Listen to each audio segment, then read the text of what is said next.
আসসালামু আলাইকুম এভরিওয়ান, কেমন আছেন সবাই? আজকে আমার মায়ের কথা খুব বেশি মনে পড়ছিল। এই জন্যই ছুটে চলে যাচ্ছিলাম মায়ের কাছে।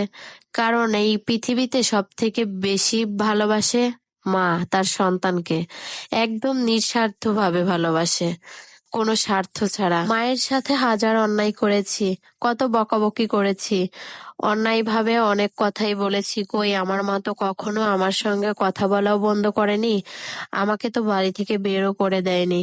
কিন্তু যেই মানুষগুলোকে আমরা নিজের মায়ের থেকেও বেশি ভালোবাসি, আসলে দিন শেষে তারাই আমাদেরকে বোঝার চেষ্টা করে না। এজন্য কাউকে মন থেকে ভালোবাসতে নেই। মন থেকে ভালোবাসলে শুধু কষ্টই পেতে হয়। এই দুনিয়াতে মানুষ যেরকম স্বার্থ খোঁজে, আসলে সেরকম স্বার্থ যদি আগে থেকেই খুঁজতাম আর নিজের স্বার্থটা বুঝতাম, তাহলে হয়তো এতদিনে অনেক কিছুই করে ফেলতে পারতাম। কিন্তু এতদিনও বুঝতে পারিনি যে সবাই সবার স্বার্থের টানে আছে। আর আমি একদম নিঃস্বার্থভাবে সবাইকে ভালোবেসে গেছি। নিজের বাপ মায়ের থেকেও যাদেরকে অনেক বেশি ভালোবেসেছি, তারা কখনোই আমার ভালোবাসাটা বোঝার চেষ্টা করেনি। আমাকে দূর দূর করে দিয়েছে সব সময়। কিন্তু আমার ওইটা বোঝার ক্ষমতা ছিল না যে আসলেই আমি তাদের মনে কোনোদিনও জায়গা পাবো না। আমি বারবারই তাদের কাছে গিয়েছি ভালোবাসার খোঁজে, কিন্তু নিজের বাবা মায়ের মতো কখনোই কেউ ভালোবাসতে পারবে না, এই কথাটা আমি একবারও বোঝার চেষ্টা করিনি। আর আমরা মেয়েরা নিজের বাড়িকে ত্যাগ করে যাদের বাড়িকে আপন করে নেই, সেই মানুষটাও দিন শেষে বুঝতে চেষ্টা করে না যে সে সবকিছু ছেড়ে আমার কাছে চলে এসেছে। তারাও দিন শেষে তাদের বাবা মায়ের কথাই ভাবে।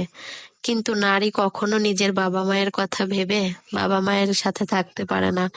আসলেই নারীর জীবনটা খুবই দুঃখজনক। কারণ দিন শেষে তাদেরকে অন্যের বাবা মায়ের কথাই শুনতে হবে, তাদেরকেই সম্মান দেখিয়ে চলতে হবে।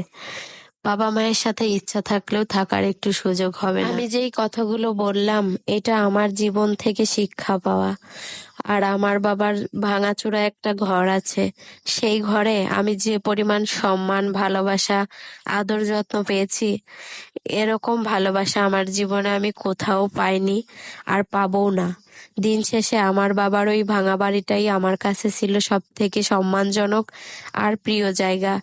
এখনো মনে হয় এইখানেই আমার শান্তির জায়গা, এখানে থাকলে আমি শান্তি খুঁজে পাই। কিন্তু একটা মেয়ের ইচ্ছা থাকলেও বিয়ের পরে মায়ের কাছে থাকতে পারে না।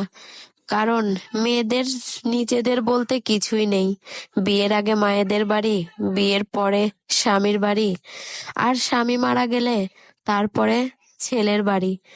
মানে তাদের নিজের বলতে কিছুই হয় না। অনেক চেষ্টা করি তারা যে ব্যবহারগুলো করেছে সেই ব্যবহারগুলো মনের ভিতরে রাখবো, কিন্তু মনটা বড্ড বেহায়া, কিছুতেই মনের ভিতরে রাখতে পারি না কথাগুলো। একটু হেসে কথা বললেই আবার গলে যাই। এতদিনে যখন পারিনি, আমার মনে হয় না আর পারবো। যতদিন বেঁচে আছি এইভাবেই চলবো।